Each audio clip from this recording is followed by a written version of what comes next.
Sa oras ng hating gabi sa lungsod ng London, ang isang batang babae na nagngangalang Sophie ay tiniyak na ang lahat ng pinto at bintana sa kanyang orphanage ay maayos na nakasara dahil kilala ang oras na ito bilang witching hour kung kailan nawawala ang mga tao. Habang ginagawa ni Sophie ang lahat na pag-iingat, ang anino ng isang napakalaking tao ay nagtatago sa bayan. Habang natutulog ang iba pang mga bata sa orphanage, nanatili si Sophie sa kanyang higaan na nagbabasa. Kalaunan, may nakita ang pusa sa labas at lumabas ito sa balcony. Sinundan ni Sophie ang pusa sa labas at nakita ang isang higante sa kalye. Napansin ng higante na nakita siya ni Sophie. Sa sobrang takot, nagtago si Sophie sa kanyang kumot ngunit lumapit ang higante sa bahay ampunan at kinuha si Sophie kasama ang kanyang kumot. Habang dala si Sophie, nagsimula nang umalis ang higante sa bayan gamit ang kanyang mga kakaibang tricks upang maiwasang makita ng ibang mga tao. Pagkatapos niyang makalabas ng bayan, tumakbo ang higante patungo sa bangin at tumalon gamit ang kanyang mahahabang binti. Sa huli, tumalon siya sa ilang mga ulap at nakarating sa isang kakaibang lupain, kung saan dinala ng higante si Sophie sa kanyang bahay. Ibiniti ng higante si Sophie sa kanyang kumot at nagsimulang maghiwa ng ilang gulay para sa kanyang hapunan. Sinubukang tumakas ni Sophie habang hindi nakatingin ng higante, ngunit nakagawa siya ng ingay at narinig siya nito. Kinausap ng higante si Sophie at sinabi sa kanyang hindi siya makakatakas maliban lang kung meron siyang mga pakpak. Tinanong ni Sophie kung nasaan sila at sumagot ang higante na nasa giant country sila. Mas marami pang higante ang maririnig sa labas at nakiusap si Sophie na wag siyang kainin. Pinagtawanan siya ng higante at sinabi sa kanyang hindi siya isang cannibal. Ipinaalam ni Sophie na isa siyang halimaw dahil ninakaw siya nito. Naawa ang higante para sa bata, lalo na't alam niyang nag-aalala na ang kanyang mga magulang. Sumagot si Sophie na ulila na siya kaya wala na siyang mga magulang. Tinanong ni Sophie kung mababait ang iba pang mga higante tulad niya at sumagot naman itong hindi at hindi sila magdadalawang isip na kainin siya. Idinagdag din ng higante na kumpara sa kanya, ang iba pang mga higante ay sobrang laki. Sinabi ni Sophie na kung hindi niya siya pakakawalan, tatakas siya sa kuweba, ngunit binalaan siya nito na kung sakaling umalis siya sa bahay nang hindi siya kasama, kakainin siya ng ibang mga higante. Naglabas ang higante ng isang garapon na merong gumagalaw na asul na liwanag sa loob at nagtanong si Sophie tungkol dito. Sinabi ng higante na isa itong panaginip at tumugon naman si Sophie na ang mga panaginip ay hindi aktwal na mga bagay. Binasa ng higante ang librong dala ni Sophie at kalaunan ay nakatulog ang bata. Habang natutulog si Sophie, pumasok ang higante sa mas malalim na bahagi ng kanyang bahay, kung saan makikita ang mas maraming garapon na may mga gumagalaw na ilaw sa loob. Kumuha ang higante ng garapon na may pulang ilaw at sinimulan itong paghalu-haluin. Kalaunan, nagising si Sophie at nalaman niyang natutulog ang higante. Sinamantala niya ang pagkakataong makatakas sa may bintana, ngunit habang tumatakbo siya palayo, lumitaw ang isang mas malaking higante at hinawakan siya. Sumigaw si Sophie para humingi ng tulong, ngunit isinara lamang ng mabait na higante ang pinto ng kanyang bahay dahil wala na siyang magagawa. Sa huli, ibinitin patiwarik ng higante si Sophie at kinain siya. Nagising si Sophie at na-realize na isa lang itong panaginip na partikular na ibinigay sa kanya ng mabait na higante upang patunayang aktwal na mga bagay ang mga panaginip. Kinaumagahan, uminom ang higante ng mabulang inumin na tinatawag na Frobscuttle at napansin ni Sophie na ang mga bula sa inumin ay lumulutang paibaba kumpara sa mga karaniwang inumin. Ipinaalam niya ang tungkol dito at sinabi ng higante na kung lumulutang pataas ang bula, magdudulot ito ng mabahong pagdighay. Iginiit ni Sophie na ang pababang paglutang ng mga bula ay lalabas sa mas masahol na paraan, ngunit wala ditong pakialam ang higante. Naglabas siya ng napakaraming gas na nag-angat sa kanya mula sa lupa na parang isang rocket. Sa sandaling yun, dumating ang isa sa mga human-eating giant at itinago ng palakaibigang higante si Sophie upang protektahan siya. Habang nasa delikadong sitwasyon, nagtago si Sophie sa loob ng isang gulay at halos muntik nang makain kung di pa nakumbinsi ng mabait na higante ang isa pang giant na ayaw niya sa gulay at tanging mga tao lang ang kanyang kinakain. Pagkatapos, dinala ng mabait na higante si Sophie sa mas malalim na parte ng kuweba at tinulungan siyang maglinis ng katawan. Binigyan niya ang bata ng ilang mga damit upang makapili siya ng bagong masusuot. Nang isinuot ni Sophie ang pulang jacket na nakita niya, binigyan siya ng higante ng halos malungkot na tingin nang makita siya. Tinanong siya ni Sophie kung ano ang problema ngunit hindi siya sumagot. Inilagay niya si Sophie sa isang komportabling silid sa loob ng isang puno at sinabing pupunta siya sa labas para gawin ang kanyang trabaho, ang manghuli ng panaginip. Sinabi ni Sophie na gusto niyang sumama ngunit mahigpit na tumanggi ang higante. Gayunpaman, ipinagpilitan ni Sophie na sasama siya at sa huli ay pumayag na din ang friendly giant. Lumabas sila sa kuweba at nakitang natutulog ang lahat ng malulupit na higante. Sinubukan nilang lampasan sila ngunit nagising ang mga ito at hinawakan ang mabait na higante sa paa. Nagmamadaling tumakbo si Sophie at nagtago sa isang sirang lumang kotse habang ang lahat ng masasamang giant ay binuli ang palakaibigang higante. Ginamit nila siya na parang isang laruan at itinapon na parang isang football. Hindi makapaniwala si Sophie na hindi ipinagtatanggol ng mabait na higante ang kanyang sarili.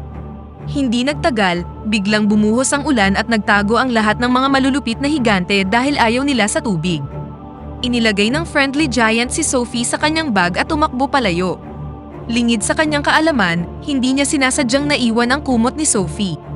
Naamoy ito ng ibang mga higante at na-realize na may kasama siyang isang tao. Samantala, si Sophie at ang higante ay nakarating sa isang lugar na tinatawag na Dream Country. Sinabi ng higante na sa isang tahimik na gabi, ang kanyang napakalaking tenga ay nakakarinig ng musika na nagmumula sa mga bituin. Naririnig din niya ang kaluskos ng mga magjowang nagpapalakpakan at ang mga marites na nagchichismisan sa may kalsada. Nakita ni Sophie ang refleksyon ng isang puno sa may tubig at nakitang puno ito ng mga panaginip. Sinabi rin sa kanya ng higante na kilala siya sa pangalang The Big Friendly Giant. Kalaunan, tumalon siya sa tubig at nakapasok sa ibang dimensyon. Inutos niya kay Sophie na tumalon sa tubig at sinundan niya ito. Pareho silang nakatayo sa harap ng puno kung saan nagsisimula ang lahat ng mga panaginip. Napansin ng higante ang isang golden dream at sinabing bihira na lang ang ganitong uri. Sinubukan niyang hulihin ito ngunit patuloy itong nakakatakas sa kanya. Bumagal ang panaginip malapit kay Sophie at sinabi ng higante na kilala siya ng panaginip. Inilagay niya ang panaginip sa isang garapon at tinawag itong panaginip ni Sophie. Tinulungan ni Sophie ang higante sa panghuhuli ng mga panaginip hanggang sa makahanap siya ng isang kulay pula na isang bangungot. Kinuha ng higante ang pulang panaginip at ipinaliwanag na ang pulang panaginip ay tungkol sa pagsisisi. Ipinapakita nito sa mga tao ang mga nakakakilabot na bagay na nagawa nila at sinasabi sa kanilang wala na ditong kapatawaran. Hinila ng higante si Sophie palabas ng kabilang dimensyon at nagpatuloy na sa kanilang paglalakbay. Habang naglalakad, sinabi ni Sophie na simula ngayon ay tatawagin na niya ang higante sa pangalang BFG. Kalaunan, nakarating sina Sophie at BFG sa London kung saan ginamit ni BFG ang kanyang giant trumpet para humihip ng masasayang panaginip sa mga natutulog na tao. Habang naglalakad na sila pauwi, nakita nilang lumabas ang iba pang mga higante upang manghuli ng mga makakaing bata. Sinabi ni Sophie na kailangan nilang gumawa ng paraan para matigil na ito. Habang nag-uusap, na-realize ni Sophie na nahulog niya ang kanyang kumot sa giant country at biglang nagbago ang ekspresyon ni BFG. Kasunod nito, nagising si Sophie sa harap ng bahay ampunan. Sinabi ni BFG na dahil nalaglag nila ang kanyang kumot sa giant country, alam na ngayon ng ibang mga higante ang tungkol sa kanya, kaya hindi na siya pwedeng manatili doon. Iginiit ni Sophie na kaya nilang pigilan ang iba pang mga higante ng magkasama, ngunit ikinwento ni BFG kung paano siya nagdala ng isa pang batang lalaki sa giant country. Nabunyag na ang pulang jacket na nakita ni Sophie ay pag-aari ng batang yon. Nalaman ng iba pang mga higante ang tungkol sa bata at hindi siya naiuwi ni BFG sa tamang oras at kinain siya ng mga higante. Napagpasyahan ni BFG na hindi na niya uulitin ang pagkakamaling yon at umalis na siya sa kabila ng pagtutol ni Sophie. Kalaunan, nakaupo si Sophie sa balcony ng orphanage at sinabing nararamdaman niyang malapit lang si BFG. Para ilantad niya ang kanyang sarili, tumalon si Sophie mula sa balcony at sinalo naman siya ni BFG. Kalaunan, bumalik na ang dalawa sa giant country at nagsimulang mag-isip ng isang plano kung paano nila mapipigilan ang mga higante. Sa sandaling yon, dumating ang iba pang malulupit na higante at sinimulang hanapin si Sophie sa buong kuweba. Habang ginagalugad ang lugar, nasira nila ang mga pinaghirapan ni BFG sa proseso. Naiwasan ni Sophie na makita ng mga higante at dito na nagpasya si BFG na sobra na ang kanilang ginagawa. Pinalayas niya ang mga pasaway na higante sa kanyang tahanan gamit ang isang nagbabagang kahoy. Samantala, nagtago si Sophie sa silid na ginawa ni BFG para sa huling batang lalaki na dinala niya sa giant country. Doon, Nakita niya ang larawan ng Reyna at nakaisip siya ng plano. Lumikha sila ng isang bangungot para sa Reyna na ipinapakita ang mga higante na kumakain ng mga bata at pinipigilan sila ng Royal Army. Kasama rin sa panaginip sina Sophie at BFG. Kapag nagising ang Reyna sa panaginip na yon, sasalubungin siya nina Sophie at BFG at mapipilitan siyang makinig sa kanila. Sa sumunod na araw, dumating sila sa palasyo at hinipan ang panaginip patungo sa natutulog na Reyna. Nagising ang Reyna at ikinuwento ang panaginip sa kanyang assistant na sinabing marahil ay totoo ito dahil misteryosong nawawala ang mga bata sa buong bansa. Nang binuksan ng assistant ang mga kortina, nakita niya si Sophie na nakatayo sa may bintana at nakilala siya ng Reyna mula sa kanyang panaginip. Ikinuwento ni Sophie ang lahat sa Reyna at naniwala naman sa kanya ang Reyna dahil nakita niya ang lahat ng ito sa kanyang panaginip. Pagkatapos nito, ipinakilala ni Sophie si BFG na nakakatawa kung paano nagpakilala sa Reyna. Sa sumunod na eksena, ipinaalam ng Reyna sa mga general ang tungkol sa mga higante habang nagse-set up ng agahan para kay BFG. Dahil sa kanyang pagiging higante, naging awkward ang agahan at naging isang nakakatuwang pagsasalo. Ipinasubok din ni BFG sa Reyna, sa mga general, at sa lahat ng kanyang mga tagalingkod ang Frog Scuttle na nagbigay sa kanila ng hindi kapanipaniwalang gas. Kasunod nito, pinangunahan ni BFG ang Royal Army papunta sa Giant Country. Pagkarating doon, lumikha sila ni Sophie ng isang panaginip tungkol sa pagsisisi para sa mga malulupit na higante upang magising sila na puno ng pagsisisi at maging easy target para sa army. Umupo sina Sophie at BFG para pag-usapan ang Golden Dream ni Sophie. Sinabi ni BFG kay Sophie na matutupad ang mga ito pero kailangan niyang bumalik sa kanyang mundo. Tinanong ni Sophie kung maririnig pa ba siya ni BFG sa tuwing tatawagin niya ang kaibigan, at bilang tugon, itinuro lang ni BFG ang kanyang tenga. Nang dumating na ang oras para ibigay ang panaginip sa mga higante, na-realize ni BFG na naiwan niya ang kanyang giant trumpet sa London. Habang hindi siya nakatingin, kinuha ni Sophie ang garapon at dinala ito sa gitna ng mga natutulog na higante. Bubuksan na sana niya ito nang magising ang isang higante. Nagawang basagin ni Sophie ang garapon at pumasok ito sa mga natutulog na higante, ngunit ang boss ay nanatiling matino at normal. Nang akmang aatakihin na niya si Sophie, pumasok si BFG at ipinagtanggol ang kaibigan.